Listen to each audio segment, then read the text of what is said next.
Hello everyone. Good morning, good afternoon, and good evening. This is Jiayue Allison Lu, and today we're going to talk about the domestic cyber drug trafficking. Hope we can have a good time learning together. So drug trafficking is a global illicit trade involving the cultivation, manufacture, distribution, and sale of substances which are subject to drug prohibition laws, according to United Nations Office on Drugs and Crime. In US, the illegal drugs create a huge black market industry, an estimated $200 to $750 billion a year in size, with the current decade seeing the largest per person drug usage per year in American history. The growing drug trafficking market led to more people struggling with substance use disorder, SUD, which has huge impacts on the individual and the economy as a whole. Death is the most immediate consequence of it. In 2021, there were close to 110,000 overdose deaths nationwide.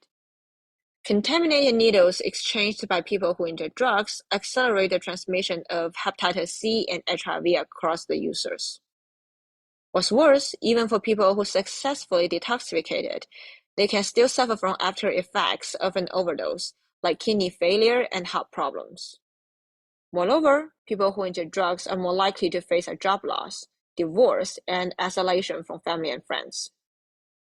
From an economic standpoint, illegal substance abuse costs American society $740 billion a year, and that number is likely to go up with time. This trend puts high financial constraints on taxpayers and the societal productivity, which increases the cost of labor to employees. Moreover, the cost of inpatient and outpatient therapy for such treatment is considerable, and the severe health issues developed from untreated SUD will be a continuous financial burden. There is also growing pressure on the criminal justice system. People with substance use disorder are reported to have an increased risk of engagement with criminal activities. As the graph shows, 44.7% of prison inmates were incarcerated for drug offenses, which is the leading cause of incarceration, with weapons, explosives, arson being the second, occupying about 20% of the cause of incarceration. According to the DEA, Drug Enforcement Administration's 2020 National Drug Threat Assessment, the majority of fentanyl available in the United States is smuggled overland across the southwest border. This assessment reports that the Mexican transnational criminal organizations are the greatest drug trafficking threat to the United States, in part because they control most of the U.S. drug market and have established varied transportation routes. There are various ways of shipping illegal drugs, like the private automobiles, planes, boats, commercial trucks, and the U.S. Postal Service, which we're going to cover later in the use case. So now we're witnessing a rapid change in the modern technology, so cyber drug trafficking is on the rise. As literal as it is, cyber drug trafficking refers to the act of engaging in drug trafficking on the internet. So, how does a cyber drug trafficking happen, and what tools are being used in this process? The most important one is the virtual currency, which is a digital representation of value, other than a representation of a real currency like US dollar or any foreign currency. So the virtual currencies function as a unit of account, a store of value, and a medium of exchange. All the virtual currencies are flexible and easy to transfer, thus making them a desirable tool in online drug trafficking. Some virtual currencies are convertible, which means they have an equivalent value in real currency or act as a substitute for real currency. And some virtual currencies that adopted encrypted algorithm are called cryptocurrencies. And this type of virtual currency can enhance the anonymity of transactions, making crime detection more difficult. Bitcoin is one example of the cryptocurrency. So many virtual currency transactions are recorded on a blockchain, whose ledgers permanently record the history of transactions that take place among the participants within the network in a chain of encoded blocks. So what are the procedures of a typical online drug trafficking? This includes multiple parts. So starting from the drug traffickers, This includes the manufacturers and dealers, and they use online marketplaces and virtual currencies throughout the supply chain. Drug manufacturers use virtual currencies to purchase the precursor chemicals to create the illegal drugs, and the drug dealers can sell their illicit drugs directly on online marketplaces, including social media sites and dark web marketplaces, with or without using virtual currency. Going on, the consumers can purchase drugs from online marketplaces using virtual currencies or in person with cash. If the purchase is completely online marketplaces operators can deliver the illegal drugs via postal services, or the customer can choose to bring cash to complete a transaction in person with private couriers or dealers. Once the deal between traffickers and the consumers is done, money couriers can use the virtual currency kiosks to convert cash from drug sales into virtual currency. When the value of the original drug proceeds is in its virtual form, it can easily be transferred to another virtual currency user, which allows the couriers to avoid much of the risk of transporting large amounts of bulk cash. So these kiosks can be used to facilitate the buying, selling, and exchange of virtual currencies, including through cash payments.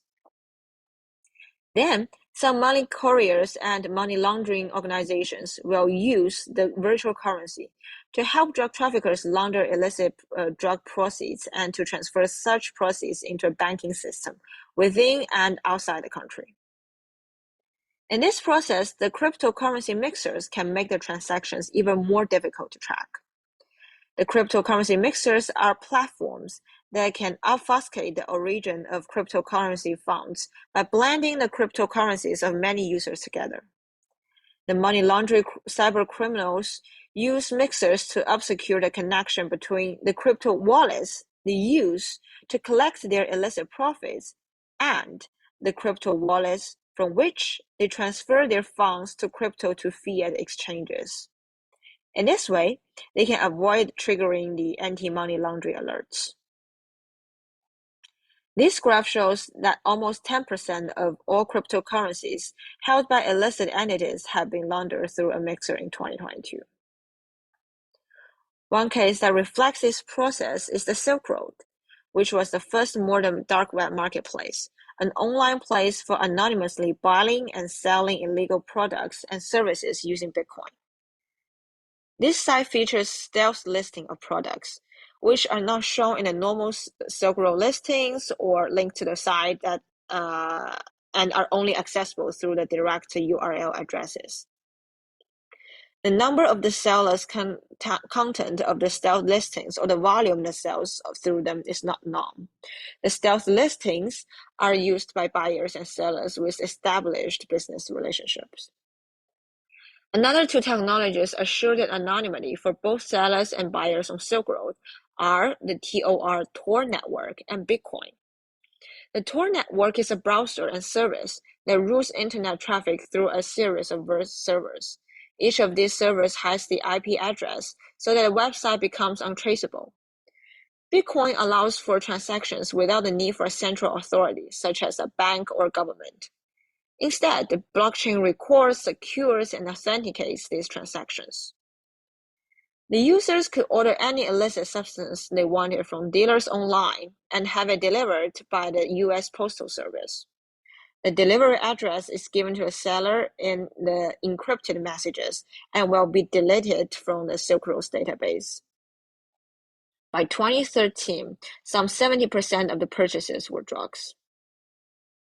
Silk Road is profitable.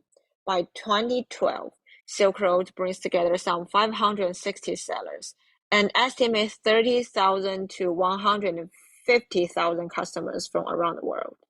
About 50 sellers register on the marketplace each month. The Silk Road generated approximately $1.2 billion in sales and $80 million in commissions. On November 3, 2020, law enforcement seized over $1 billion worth of digital currency from this case. The good news is that the founder of Silk Road, Ross William Albrecht, or the Drug Pirate Roberts, was arrested in 2013, 2 years after the website was set up. The FBI worked with the federal and state partners to find the Silk Road. On January 27, 2011, a tax agent discovered a post about the website on an online forum. 8 months later, the agent saw the same user publishing a job posting, which directly interested parties to send their responses to an email account registered to Albrecht. Investigators then traced a series of network records that they obtained under court warrants and eventually identified Albrecht as a suspect. On October 1st, 2013, the FBI successfully arrested Albrecht and seized his laptop. In 2015, Albrecht was sentenced to life in prison for drug trafficking, computer hacking, and money laundering. The prosecution of Albrecht, however, did not stop copycat websites from sprouting up after the Silk Road was shut down. In fact, after Albrecht's arrest, Silk Road 2.0 came online, run by the former administrators of the Silk Road. In early 2015, Silk Road Reloaded launched with cryptocurrency support and was subsequently shut down. And in May 2019, a similar website out of Germany called Wall Street Market was shut down. This case brings us to the trace of online drug trafficking. One is the stability in the overall dark market for illicit purchases, because it is easy for traffickers and purchasers to move to smaller marketplace after law enforcement shuts down one marketplace. There is also greater anonymity. With the use of anonymizing technologies like encryption, criminals are able to evade lawful detection, as it is difficult to trace and identify the perpetrators. The internet also allows the criminals to increase their visibility and reach a wider customer base. Furthermore, it facilitates the anonymous communication between vendor and buyer, obviating the need for face-to-face interaction. Last, online drug trafficking creates an easily accessible forum for sharing knowledge and experience. Harmful knowledge such as drug preparation manuals, methods for acquiring illegal precursor chemicals, distribution services, money transfer services, and concealment procedures are being transmitted over the internet, which helps avoid law enforcement detection of series of illegal drug trafficking. So knowing all of this background information, what are my recommendations on combating the cyber drug trafficking? First, by implementing stronger restrictions on Bank Secrecy Act (BSA) and anti-money laundering standards (AML), federal regulators should oversee the financial institutions' processes and controls to ensure their compliance with the AML laws. The Security and Exchange Commissions (SEC) and the Commodity Futures Trading Commission (CFTC) are responsible for issuing more regulations on the implementation of BSA and AML requirements, as well as overseeing the BSA-AML compliance of virtual currency businesses and online marketplaces in certain circumstances. In this way, federal banking regulators and securities and derivatives regulators can have a clearer instruction and guideline to timely support the detection and the deterrence of trafficking by enforcing the BSA and AML regulations. Second, the Congress should standardize the departmental reporting on payment systems and methods for a range of drug transactions. In the National Defense Authorization Act for fiscal year 2021, the 2021 NDAA, Congress included a provision for U.S. to report on how a range of payment systems and methods, including virtual currencies and online marketplaces, are used to facilitate the drug trafficking, and reported on the efforts of federal and state agencies to impede such activity. However, in addition to simply presenting empirical evidence on the current drug trafficking issues, the NDAA should also include a clearer, more up-to-date guideline on possible ways to combat the drug trafficking at the federal and state levels. The FinCEN should also issue guidance, analyze the suspicious activity reports, and keep financial institutions updated of any policy changes related to deter the use of virtual currency or online marketplaces for drug trafficking. The guidance should be based on the BSA to help identify illicit financial schemes related to drug trafficking, including how criminals use virtual currency to buy drugs in online marketplaces and to anonymize their transactions. FinCEN should also request timely reports of the suspicious economic activities from financial institutions and analyze this financial intelligence information as well as sharing the analysis with federal, state, local, and foreign law enforcement agencies. Besides, FinCEN need to timely update the policy focus to financial institutions. For example, in June 2021, financial institutions ought to be notified of FinCEN's switch in priorities to countering money laundering and terrorist financing. The financial institutions that have interactions with customers while opening and maintaining financial accounts should develop their own Know Your Customers (KYC) processes. So the Know Your Customer regulations refer to the mandatory process of identifying and verifying the client's identity when opening an account and periodically over time. The KYC and AML are different in that the KYC process is a key part of the overall AML framework and specifically requires organizations to know who they do business with and verify the customer identity. AML, only meanwhile, refers to a framework of legislation and regulation financial institutions must follow to prevent money laundering. Now, banks are required to comply with the KYC to limit fraud, and they also pass down those requirements to organizations with whom they do business. To enhance their ability to detect and deter online drug trafficking, law enforcement agencies should utilize all available resources, such as regulations, modern technologies, and human resources. By leveraging the information collected by financial institutions in compliance with the BSA-AML regulations, law enforcement agencies can detect and investigate potential criminal activities related to online marketplaces and virtual currency. Studies have shown that the suspicious activity reports and other BSA reports are frequently used by law enforcement personnel working on drug trafficking cases.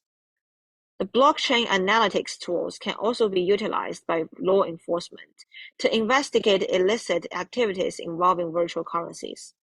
Since many virtual currency transactions are permanently recorded on public blockchains, this feature enables criminal activities to be linked to user information collected by virtual currency platforms that allow anti-money laundering requirements. Additionally, there is a Organized Crime Drug Enforcement Task Forces program, the OCDETF program, which aims to reduce the supply of illegal drugs in the United States and decrease the violence and other criminal activities associated with the drug trade. Law enforcement can make use of that organization too. Besides each department individually working on hampering online drug trafficking, federal agencies should enhance the interagency cooperation through partnerships with task forces related to drug trafficking, both domestically and internationally. The global collaboration is needed because cyber illicit operations can easily cross state and national borders and touch the mainstream and a number of financial instruments. An example of how the U.S. can improve its fight against the drug trafficking by deepening its cooperation with the United Nations. In March 2019, the UN rubber-stamped the next 10 years of international drug policy at the ministerial segment on drug policy at the Commission on the Narcotic Drugs in Vienna. Also, the UN Office on Drugs and Crime has devoted to the international cooperation in criminal matters, including the terrorism, money laundering, and drug trafficking for years, which makes it an ideal organization to enhance cooperation with. Additionally, U.S. should continue ongoing efforts to enhance the collaboration between domestic law enforcement agencies and foreign counterparts in order to strengthen the ability to coordinate investigations and share intelligence to combat drug trafficking and transnational organized crime. Continued use of the economic sanctions under the Foreign Narcotics Kingpin Designation Act to pursue transnational drug organizations is expected to enhance the U.S. ability to disrupt and dismantle transnational organized crime networks, enhance intelligence sharing and the coordination among the law enforcement and the intelligence agencies, the military, and our diplomatic community will enable the interagency community to develop aggressive multi-jurisdictional approaches to dismantle the transnational drug organizations networks involved in the drug trafficking. The U.S. federal organizational cooperation is indispensable too. For example, the collaboration between the FinCEN and IRS is vital. The FinCEN should, in consultation with the IRS, review the registration requirements for virtual currency kiosks money services businesses and take appropriate actions based on that review. IRS should be responsible for increasing oversight of virtual currency businesses to avoid trafficking and money laundering risks posed by any companies with large volume of transactions.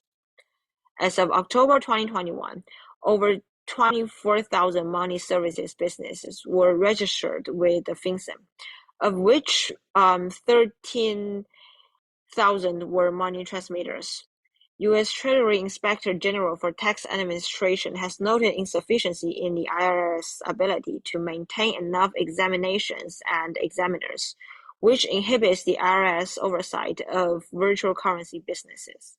For example, in 2020, IRS examined few virtual currency businesses, which represented slightly more than 1% of total BSA examinations in fiscal year 2020. So the improvement in agency capacity to examine virtual currency businesses will help reduce the risks of the criminal activities brought by online drug trafficking.